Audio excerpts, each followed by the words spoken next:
ثم الصلاة والسلام على الأنبياء والمرسلين وخاتم النبيين وسيد المرسلين أبي القاسم محمد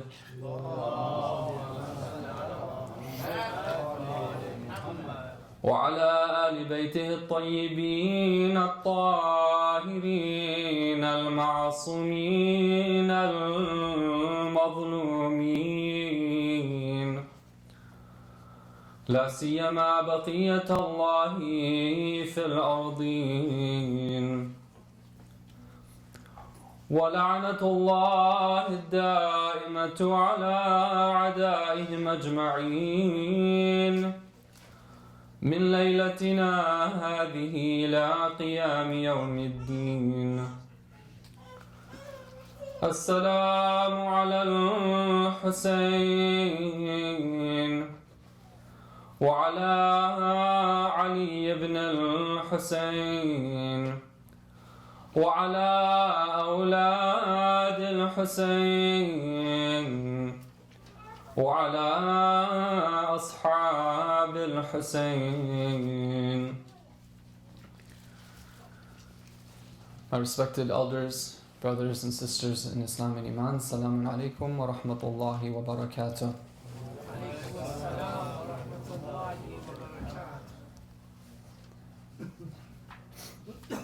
According to reports in our books of hadith,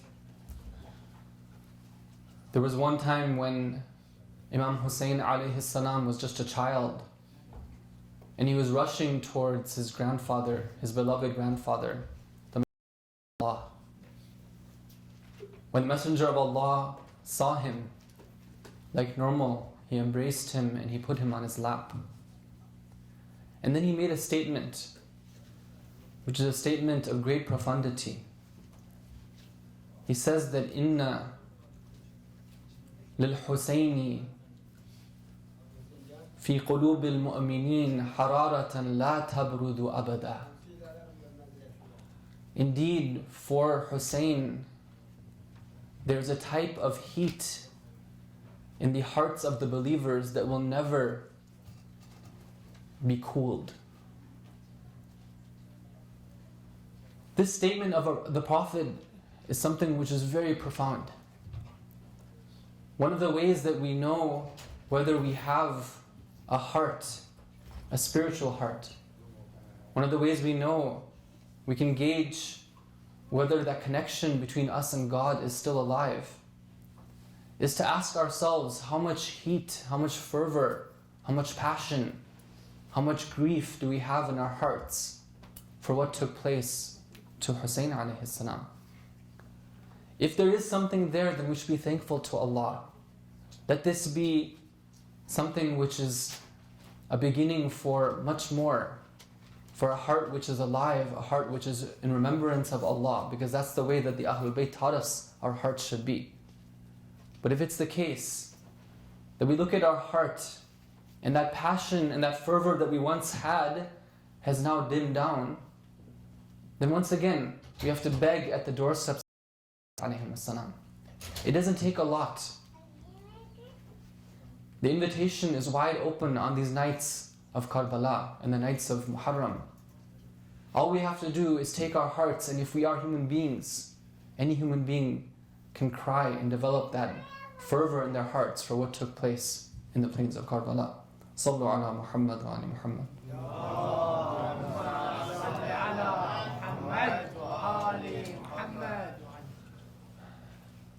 The topic that we've been exploring over the previous nights, that with the help of Allah we wish to continue exploring tonight, is practical lessons from the ziyarah of Ashura, lessons that we can take and put them into our lifestyles, into our lives, in the hope of moving towards adopting an Islamic lifestyle.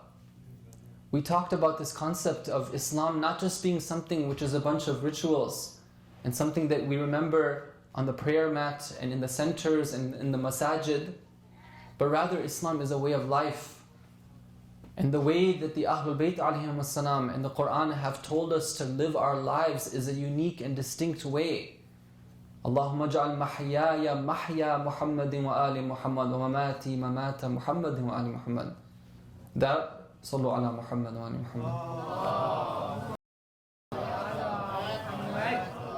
Oh Allah, make my life and my death the life and death of Muhammad and his family. The Ahlul Bayt alayhim as-salam are our model for living. The lesson that we began last night was inspired from this line of the ziyarah, Inni silmun liman salamakum wa harbun liman harabakum. We tell the Imam that I am at peace with those who are at peace with you, and I am at war with those who are at war with you. We talked last night about how being at war with somebody, we shouldn't take this and immediately think that, oh, this is a call for militancy. No, this is saying that there is truth and there is falsehood. There is right and there is wrong. I need to bond in a special way with those who are in truth, and I need to resist against that which is untruth. And we gave an example last night about the agenda, the pro-gay agenda, and how that's something which is being pushed, and if we don't resist it, then it's going to affect even our young ones and everyone pretty much in the society. Last night the focus was on the importance of building an Islamic family. We can't take this for granted and just go with the current and say that however it is that families are constructed out there, that's what I'm going to do as well too. No, we need to take firm steps to establish Islamic principles in our families.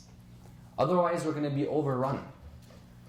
Swimming upstream, brothers and sisters, is not something which is easy. You know, when the current is taking you in a certain direction, not only can you not be stationary, you can't just be like floating, because if you just float and we just be treading water, you'll be pushed along with the current. No, you have to know where the current is flowing, and you have to be making efforts to swim upstream. That takes a lot of effort.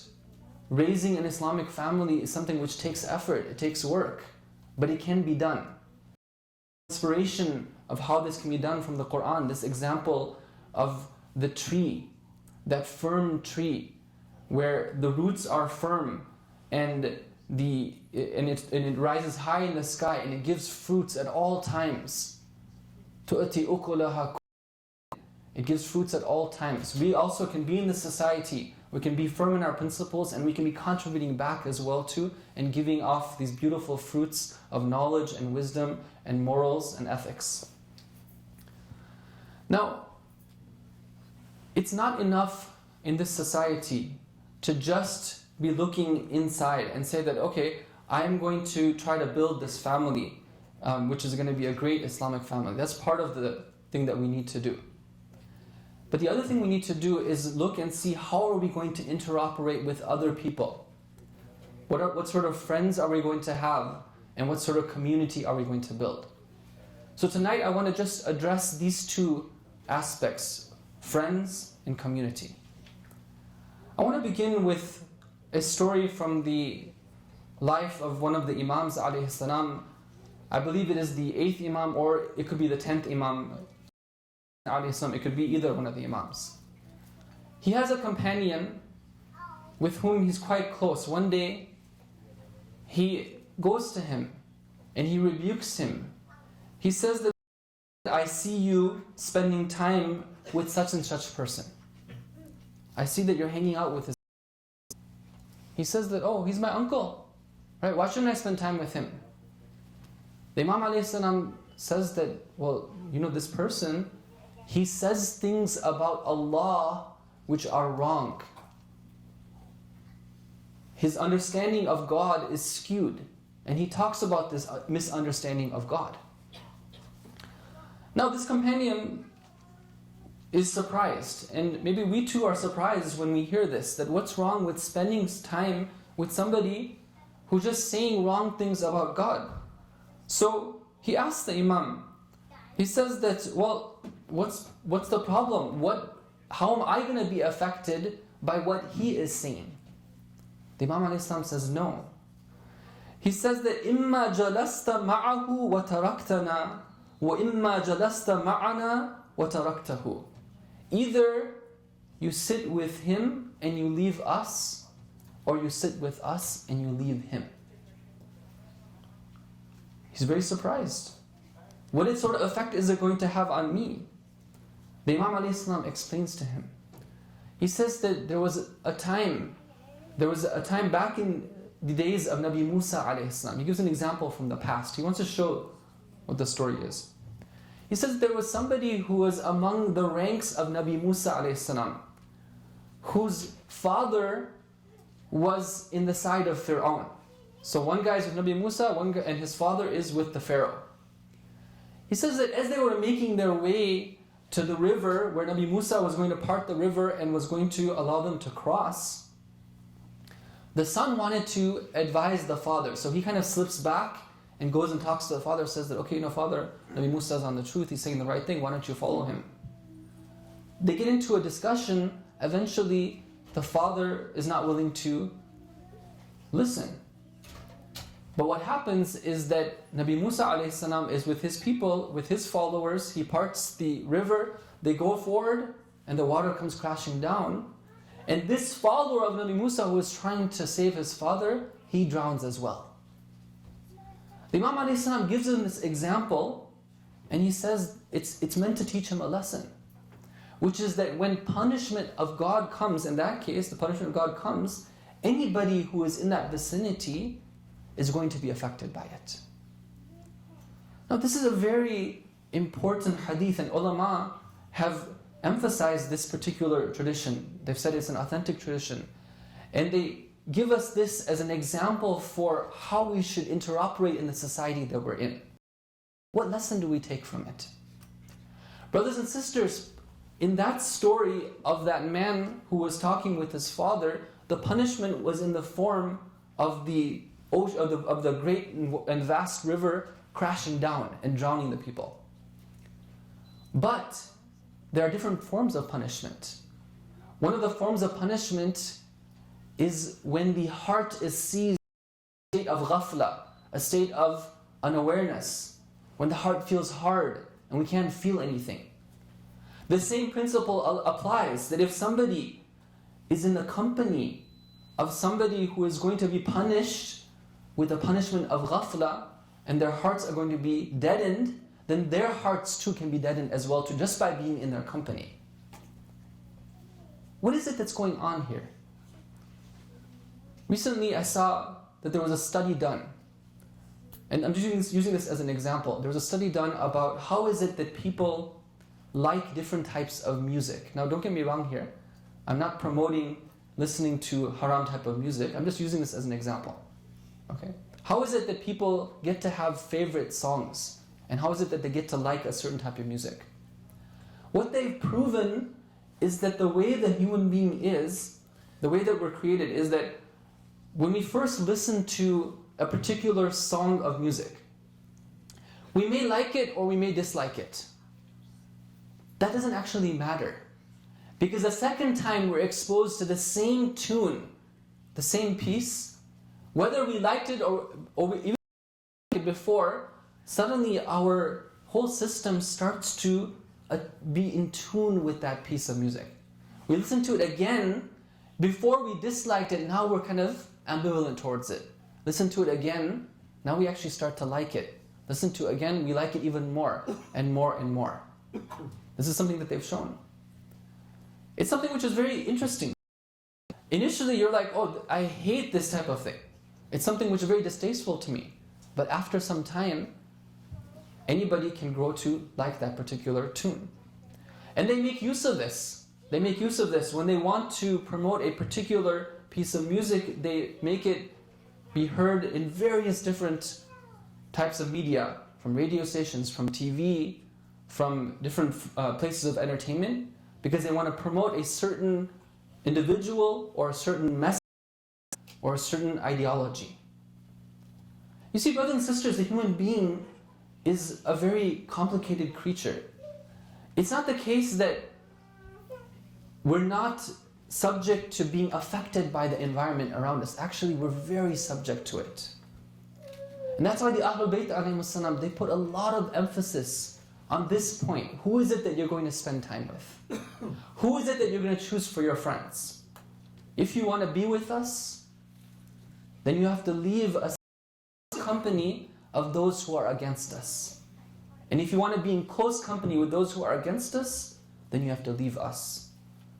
Sallu ala Muhammad wa ala Muhammad.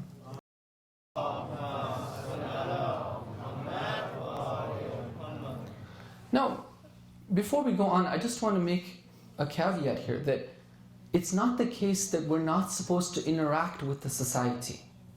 No, Allah subhanahu wa ta'ala says very clearly in the Quran, in Surah Mumtahana, verse number 8, أعوذ بالله من الشيطان الرجيم لا ينهاكم الله عن الذين لم يقاتلوكم في الدين ولم يخرجوكم من دياركم تبروهم وتقسطوا إليهم إن الله يحب المقسطين.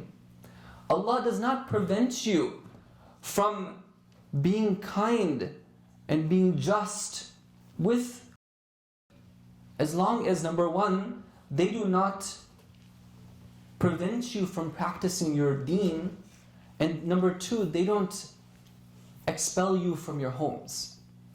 Right? If there's people who have nothing to do, they don't mind your practicing the religion, and they're not out to get you, they're not trying to take away your homes or take away your property, then Allah subhanahu wa ta'ala established a very general principle. We have to be kind, we have to be just.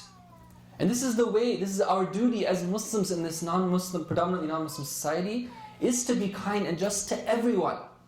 Now that's one discussion. But the other discussion is, who is it that we take in close company? If I can please ask brothers and sisters to stand up and take a couple of steps forward with a loud salawat, please.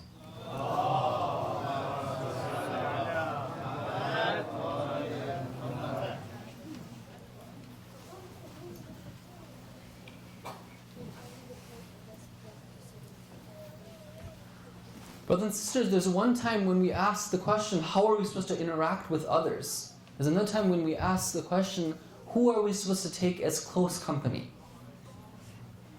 There's a beautiful tradition that we have narrated from our Prophet, who narrates this tradition from one of the other prophets, Nabi Sulaiman.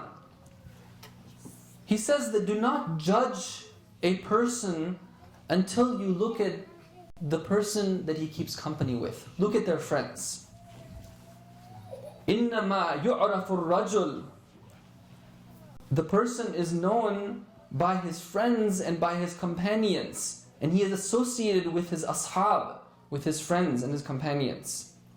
Look at who the people are that they hang out with, and that's how you can judge the person. So brothers and sisters, one of the lessons that we can derive from this is that when it comes to choosing the company that we want to have, we have to be very careful. Anybody that we spend time with is going to have an effect on us. And the ulama who look at the collection of verses and traditions in this regard tell us that when it comes to spending time, try to find somebody who's going to help you. Somebody who's aligned in the same path as you are. And if you do so, then you'll see that with their help, you'll grow very strong. But if it's a case that we're spending time and being in close company with people who have a different goal in life, who have a different ideology and different practices, whether we like it or not, it's going to rub off on us. We know so many stories of young individuals who grew up in the West. They grew up with very good parents and a good community support and very good teachings as well too. They had everything right. But then after 5, 10 years, you see that they stop coming to the centers. You don't see them anymore, and eventually you hear some news that they've left, they've gone on a different path. What is it that went wrong? This is a serious issue, brothers and sisters. A lot of times it goes back to the close company that we take. It's not the case that I can be a practicing Muslim and a follower of the Ahlul Bayt and assume that I'm going to be completely oblivious to any effects of the people that I hang out with. No, I am going to be affected by them. Look at what Nabi Isa a.s. tells his close companions.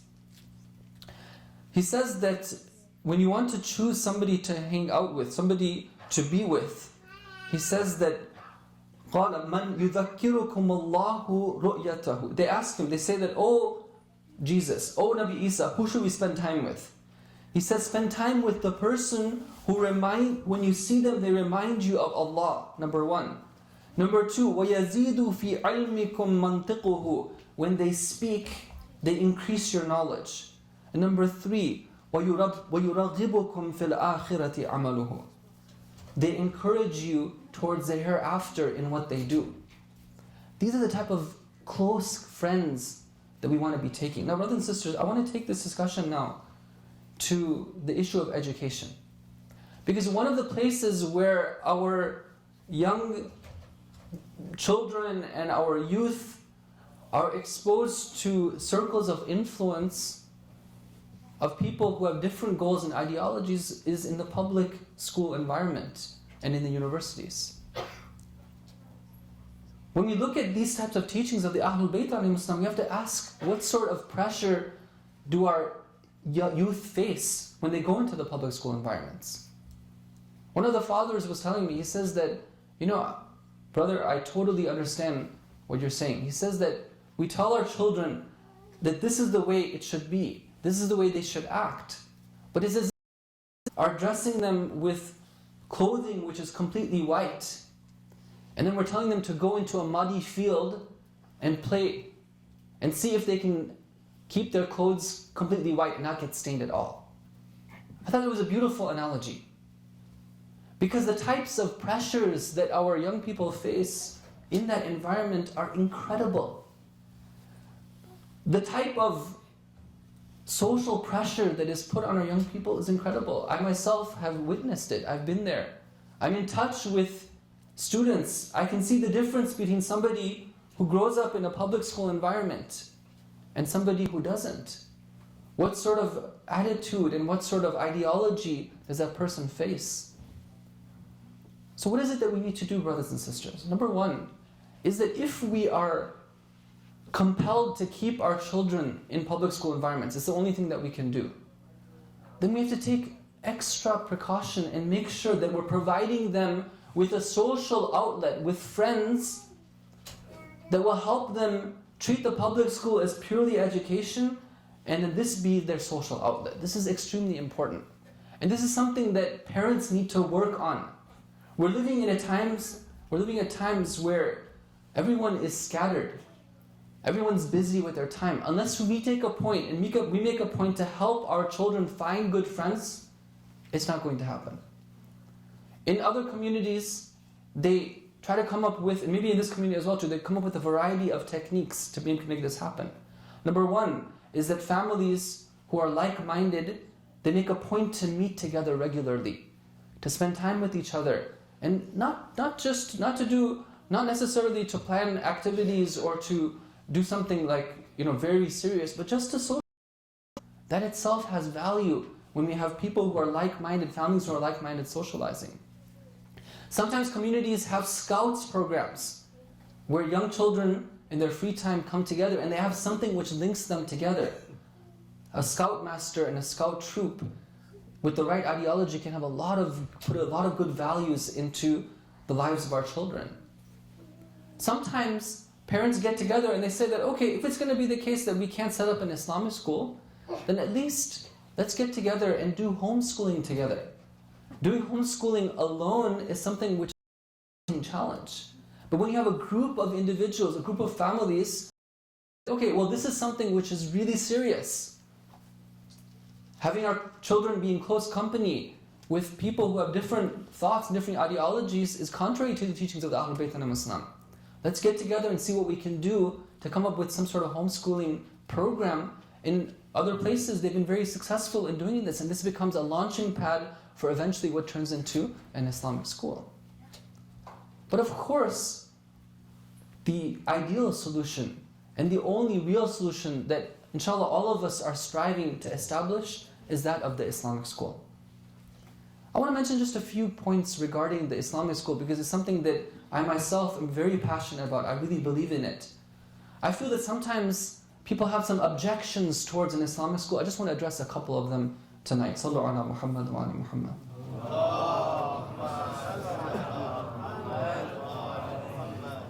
Sometimes, brothers and sisters, when we talk about Islamic school, people roll their eyes. They're like, oh, how can you be talking about sending our kids to a school where in the name of Islam people get together, but at the end of the day, we've seen what happens. People come out and their behavior is worse than the behavior of people who go to public school. Not only that, they say that the academic standard, which is even lower than the lowest of public schools. You want us to sacrifice so much by sending our kids to an Islamic school? Brothers and sisters, again, this is an area which I've done research in. It's something which I'm quite passionate about. Not every school which is an Islamic school is really an Islamic school. We hope that all Islamic schools can become Islamic schools. But an Islamic school which has low standards, an Islamic school which doesn't have an Islamic environment, is not truly an Islamic school. That's just a building where you have Muslims coming together and they have a school. But what truly is an Islamic school is a school which strives for establishing an Islamic environment. And part of Islam is striving hard and doing the best that we can do and forging to the front ranks when it comes to academic excellence as well too. Those of us who have such severe objections about an Islamic school, instead of sitting back and criticizing, why don't we get involved? Why don't we put our efforts in to see what we can do? Establishing an organization which is going to be of top-notch caliber requires a group of people to come together. People who have skills in different areas. It takes people who have knowledge when it comes to a strong Islamic background. It takes people who have knowledge when it comes to management and establishing organizations. And it takes people who are skilled when it comes to teaching and education. If the best and the brightest of our community comes together, this is a project that we care about. This is what we need in order to preserve the future of our next generation. Then it can be done. And we've seen that it's been done as well too. But we have to take it seriously. Sometimes people object. They say that, oh well, okay, it's true that you're setting up an Islamic school, but after all, you've heard of the term a bad apple. If you have a barrel of apples and even one of the apples is bad, it's going to make the rest of the apples bad as well too. This is the objection they say in every class you're going to have at least one bad apple. So if I put my child in, then he's going to be corrupted by that bad apple. I'll just keep them out on my own. Brothers and sisters, that sort of understanding of an Islamic environment is completely wrong. There's a very inspiring story we have from the times of our Prophet Muhammad sallallahu alaihi wasallam.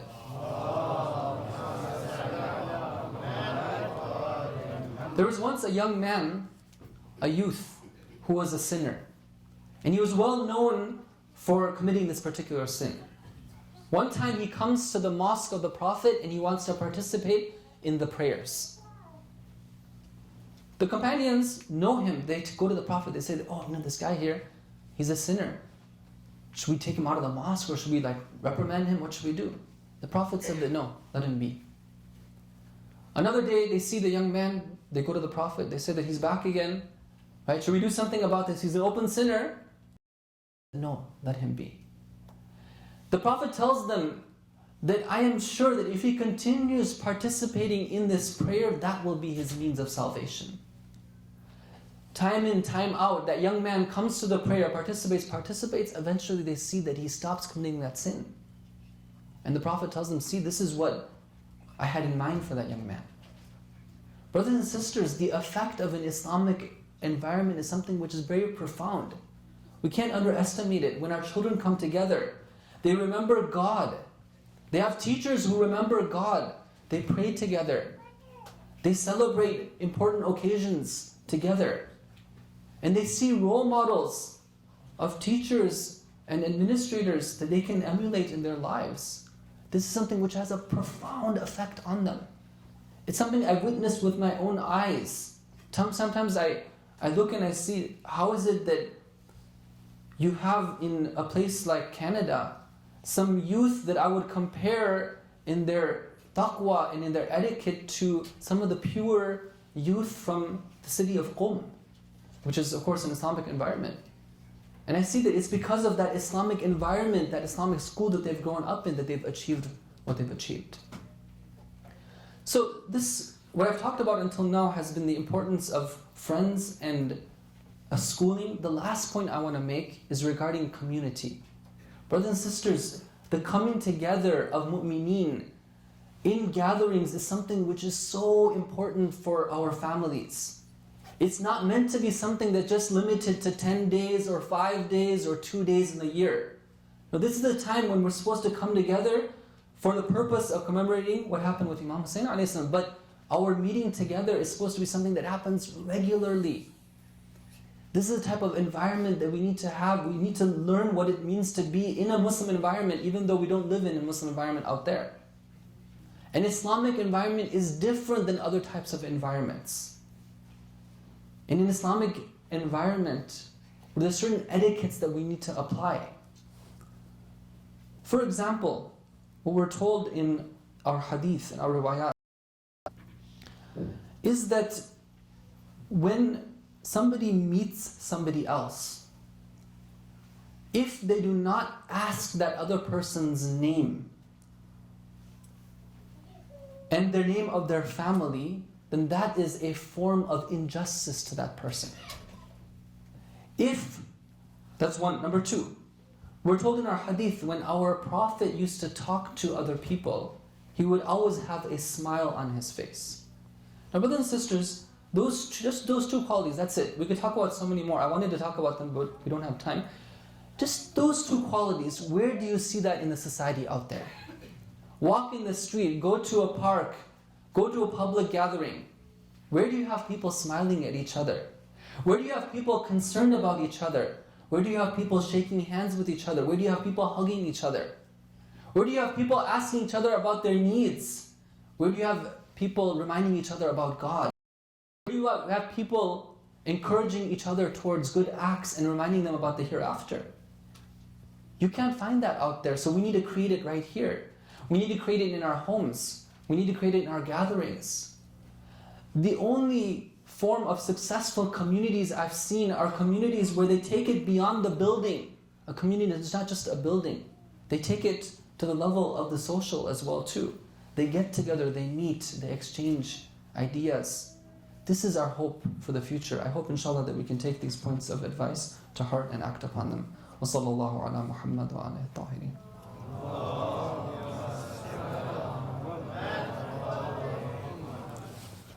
Tonight, I would like to mention the story of the martyrdom of somebody who is very, very dear to all of our hearts. This is a story of sacrifice and of being steadfast for the sake of Allah.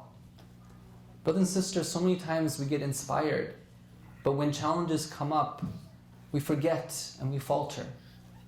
But in the story of Abbas ibn Ali, we see an example of an individual who never faltered in serving Allah, who gave everything that he could possibly give for the sake of Allah. Abbas alayhi salam was no ordinary individual. He was somebody who was the standard bearer of our Imam. He was the one who had the standard. He was the one who held the flag. The individual who holds the flag is the symbol of hope for the entire army. Because if the flag goes down, that means that the end is near. But as long as that flag is standing, that's the rallying point. Whenever people are distressed, they look for the flag. That's where they go to. That's where they seek solace. That's what they rally around. Abbas, because of his being the son of Haydar, for his being Qamar of Bani Hashim, somebody who was so radiant that he was known as the moon of Bani Hashim, he was the one who was given that role of being the standard bearer. And he was somebody who was trained by Amir al-Mu'mineen and by his Imam, his oldest brother, to be who he was. He was somebody who was chosen for an incredible mission, somebody who was trained for it and spent his life in servitude to Allah. so that he could die in the way of Allah as well too. Let us go now to the day of Ashura. Sallallahu alayka ya Aba Abdullah.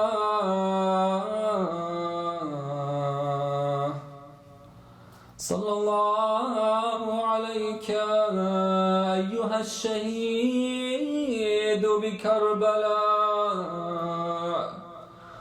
صلى الله عليك وعلى أخيك بالفضل العباس بن أمير المؤمنين. On the day of Ashura, one by one the companions show their sacrifice. Eventually it comes time for the family of Imam Hussein to give their lives for the sake of Allah. At one point, Imam Hussein alayhi salam has no one left but his brother Abbas. Abbas goes to the Imam, he tells him, قَدْ ضَاقَ صَدْرِي مِنْ هَؤُلَاءِ الْمُنَافِقِينَ وَأُرِيدُ أَنْ آخِذَ ثَأْرِ مِنْهُمْ. Oh Hussein, my heart has become constricted. I've grown tired of life. Allow me to avenge the blood of the martyrs. Imam Hussein alayhi salam, when he hears this from his brother, فَبَكَى الْحُسَيْنُ بُكَاءً شَدِيدًا. He begins to cry severely. Abbas was no ordinary person. He had a special place in the heart of his brother. He tells him, يا أخي صاحب لوائي وإذا مضيت تفرق عسكري. Oh my brother, you are the bearer of my standard. If you were to go, my army will be scattered. But Abdul Fadl Abbas is resolute. He wants to defend the Imam. He wants to show his sacrifice. Imam Hussein alayhi salam tells him that if you must go, then please, if you can get some water for these children. We can only imagine the cry of the children. It is a hot day in the desert. So many days have gone by. So much thirst. The children are looking at this man, their uncle, the standard bearer who is going to get them some water. Imagine the hope they must have. He goes to the army, addresses them. He makes an appeal to them. He tells them, well, why don't you give us some water? But Shimri, he says that, oh, the son of Abu Tarab, if this whole earth was filled with water and we had access to it, we would not give you even one drop of it. What sort of cruel beasts are these? Do they not have any humanity left in them?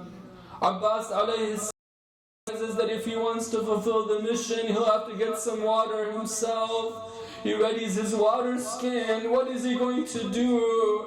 There's an entire army guarding the banks of the Euphrates River. One man against an entire army. Can it be possible? This is the son of Ali. This is the son of Haydar. He knows not what it means to turn back. Abbas alayhi salam charges forward. Somehow makes his way to the banks of the river. There is a body of water there. He takes some water. Perhaps he's thinking, and maybe you would think it is justified to have a drink of water so he can fight the enemy on the way back. But then he is seen flinging the water back in the river. He cries out, يا نفسي من بعد الحسين هوني من بعده لا كنت أن تكوني هذا حسين شارب المنون وتشربين بارد المعين هيهات ما هذا فعال ديني ولا فعال صادق اليقين. O soul, O soul, you are worth nothing after Hussein. How can you live after him? This is Hussein surrounded by death, while you wish to partake from the cold water? By Allah, this is not the deed of my religion. Abbas alayhi salam fills his water skin. He goes and faces the enemy. He cries out, Inni ana al-Abbas, aghdu bis-siqa. I am Abbas, I am going to bring water. وَلَا أَخَافُ الشَّرَّ يَوْمَ الْمُلْتَقَى. I fear nothing, I am Abbas.